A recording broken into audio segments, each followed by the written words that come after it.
Inunahan ni Pangulong Ferdinand Marcos Jr. ang pamamahagi ng bigas sa mahihirap na pamilya sa lalawigan ng Cavite.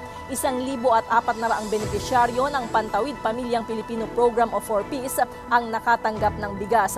Ang ipinamigay na bigas ng Pangulo ay bahagi pa rin ng nakumpiskang smuggled na bigas sa Zamboanga City.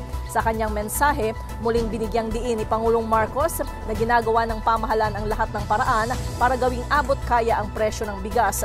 Ayon sa Pangulo, mahigpit ang kanyang direktiba sa kaukulang mga ahensya na bantayan ang mga nangyayaring smuggling at hoarding.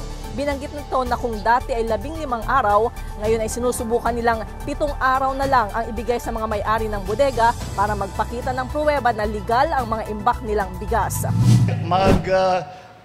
Kailangan patunayan within 15 days na legal yung kanilang in-import. Kaya medyo natagalan dahil inantay pa natin yung 15 days. At sinusubukan natin ngayon bawasan yung 15 days into 7 days. Dahil kung legal ka na importer, hawak mo lahat ng dokumento eh. Pag hinanap sa iyo yan, bibigay nyo kagad. So bakit pa 15 days? Para, sabi ko, baka kung anong mangyari dyan, mailulusot pa nila yan. Para sa MBC Network News, ito si Lef Narciso, tuloy-tuloy sa pagbabalita, tuloy-tuloy sa serbisyo, sama-sama tayo Pilipino.